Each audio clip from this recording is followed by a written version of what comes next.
Michel Foucault's political philosophy can be gleaned primarily from his critique of the subject as a political agent. Hence, in this video discussion, the engagement with Foucault's political philosophy will begin with the philosopher's critique of the subject. On the one hand, Foucault agrees with the critical ramifications of the decentering of the subject as effected by both the Marxist theory of ideology and Freudian psychoanalysis, which unmask the subject, the formed and deformed product of social and psychological conditions. It must be noted that the dominant idea in the discourse of agency, during the time in which Foucault cast his critique of the subject, remains largely Cartesian, that is, that of Descartes. As we may already know, in Descartes, the cogito, that is, the self or the I or the subject, determines reality.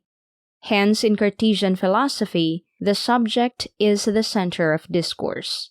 The subject determines everything. It produces thoughts. It shapes reality. Marx and Freud were some of the philosophers during the late modern period who engaged Descartes' view of the subject. For Marx and Freud, the cogito, or the subject, does not determine and shape reality. On the contrary, the subject is shaped and reshaped, formed and deformed by a specific context. In other words, for Marx and Freud, the subject is a social construct. That is, the subject is a product of social and historical developments. And Foucault agrees with this contention. As we can see, this is what we meant when we say that Foucault agrees with the critical ramifications of the decentering of the subject as effected by both the Marxist theory of ideology and Freudian psychoanalysis, which unmask the subject, the formed and deformed product of social and psychological conditions. However, Foucault did not entertain any hope of eventually recovering the lost transparency of the subject, as Heidegger did at a higher level, or at a later stage as Marx and Hegel did, of human development. Like Freud, Foucault was ambivalent about the promise of emancipation. In other words, Foucault did not subscribe to the idea that the subject can be liberated from the logic of domination. As will be seen later, Foucault argues that the subject is definitely a product of social and historical development, and there is no escaping from it. Now, according to one of Foucault's many programmatic statements, the objective of his work has been to create a history of the different modes by which in our culture human beings are made subjects. And for Foucault, this entails power over the subject. And this explains why Foucault identifies the subject with power. And as we can see, power for Foucault entails domination or subjugation. As Foucault writes, there are two meanings of the word subject: subject to someone else by control and dependence, and ties to his own identity by a conscience of self-knowledge. Both meanings suggest a form of power which subjugates and makes subject to. The implication of Foucault's identification of the subject with power is that the subject, as Foucault would have us believe, is no longer a premise. In other words, the subject is no longer an autonomous I, as in the case of Descartes' cogito, but simply an object of analysis. Thus, in Foucault's political philosophy, there is no longer a privileging of the subject as the center of discourse, as an active agent who determines everything and shapes reality. In fact, the subject is simply a social and historical construct. The implication of this in epistemology is that the subject is no longer the absolute condition of all knowledge and action, as in the case of Kant's transcendental philosophy. As Foucault writes, if knowledge is based on a finite or contingent subject, then the conditions of knowledge are neither timeless nor universal, and anything, like absolute, is unattainable. As we can see, Foucault follows Nietzsche in his conviction that power and knowledge are really two sides of the same coin. For Foucault, power and knowledge directly imply one another. In fact, Foucault speaks of power and knowledge as an indivisible amalgam. Hence, for Foucault, the will to truth, as in Nietzsche, is just one manifestation of an underlying will to power, and the exercise of power is accompanied or paralleled by the production of the apparatuses of knowledge. In other words, as Foucault claims, the exercise of power requires knowledge.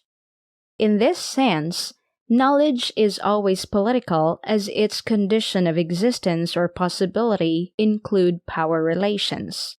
Thus, the symbiotic relationship between power and knowledge is at the heart of Foucault's account of the parallel emergence in modern societies of the human sciences as disciplines with scientific pretensions and what he calls disciplinary power. Now, there are two major types of power in Foucault's political philosophy, namely, negative power and positive power. On the one hand, negative power for Foucault is juridical, which is a prohibitive function of a repressive state apparatus, law, and police.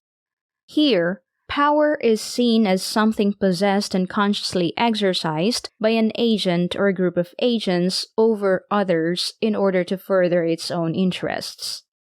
However, it must be noted that if we understand fully Foucault's political philosophy, for Foucault, juridical power is rendered obsolete by the increasing positive and productive deployment of power in modern societies.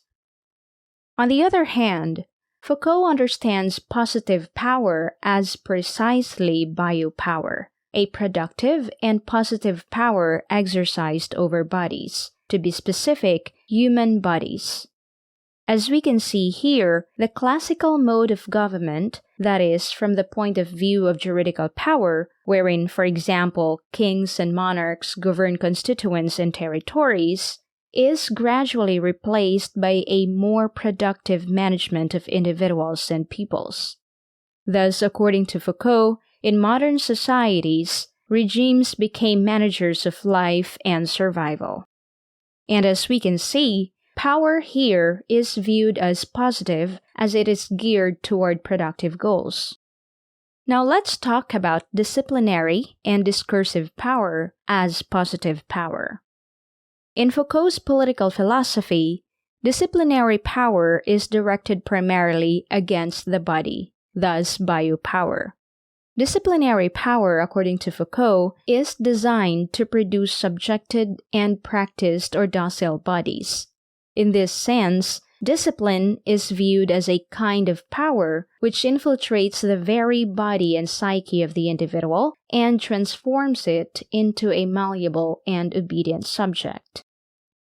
But how is disciplinary power exercised? Well, according to Foucault, a variety of techniques are developed to this end, including detailed schedules and timetables, exercises and training, examinations, report keeping, isolation of inmates, and so on. An emblematic example of this is the Panopticon of Jeremy Bentham. In his seminal work titled Discipline and Punish, Foucault describes how, with the emergence of the modern prison, a specific mode of subjection was able to give birth to man as an object of knowledge for discourse with a scientific status. As is well known, in Bentham's Panopticon, a tower is strategically situated at the center of the prison, which allows a single guard to watch over all inmates while keeping himself unseen. This strategy has a profound effect on the inmates, so that even if there is no guard staying in the tower, they think that they are being watched all the time. As a result, the inmates behave accordingly. This specific institution for Foucault is a good image of modern society as a whole. With the disciplinary power of correctional institutions like the prisons, hospitals, psychiatric wards, and indeed factories, it seems as though everyone is a prisoner in modern society, as the system of internalization of rules inside these correctional institutions has been extended to the entire society, and individuals everywhere become their own guardians. Hence, for Foucault, the new disciplinary system celebrated the child, the deviant, the mad, and the criminal, because the subjugation of their souls feeds the social order and propels the functioning of the entire system of domination. Now, in his engagement with discursive power, Foucault traces the emergence of a series of discourses and practices that are designed to make the subject more reliably and extensively responsible for itself. The discourse on sexuality in the 19th century is a classic example. For example, the Victorian era produced a specific type of sexuality, such as a type of women and men that is a product of a specific discourse. Now, as we can see, power for Foucault, especially disciplinary, biopower, and discursive powers, shapes and reshapes the subject. And this explains why, for Foucault, the subject is a social and historical construct, and this includes the production of truth. Of equal importance here is the idea that since the subject internalizes the system, in modern societies, it is no longer the system that dominates the subject, but it is now the subject that dominates itself. Or better yet, the subject participates in the act of dominating itself. What this implies is that because there's no escape from this type of domination, and given that everybody participates in the act of dominating herself or himself, the idea that it is the intellectuals who can liberate the masses is a blind conceit. As Foucault would have us believe, the intellectuals, much as the masses, are direct victims of domination. Lastly, let's talk about the critique and the possibility of resistance. Though Foucault never offers a concrete solution to the issue of domination, he suggests that this problem can be addressed by exposing the insidious effects of power through genealogical critique. Thus, for Foucault, only the critical capacity of the genealogical account will make resistance possible by making the insidious features of these technologies of power evident. As Foucault writes, the genealogy should enable historical knowledge to oppose and struggle against coercion of theoretical unitary, formal, and scientific discourse. For Foucault, therefore, genealogy has the power to reduce, if not eradicate, control and domination to the minimum. As we can see, this is the role of critique, of genealogical critique. As Foucault writes, I would thus propose this general characterization of as a rather preliminary definition of critique, the art of not being governed so much. Now, the type of resistance that Foucault offers is a local resistance. Thus, a single grand resistance, like what Marx endorsed, is no longer possible for Foucault. This is because, as already mentioned, power for Foucault is complex and dispersed, so resistance should be multi-centered and diverse.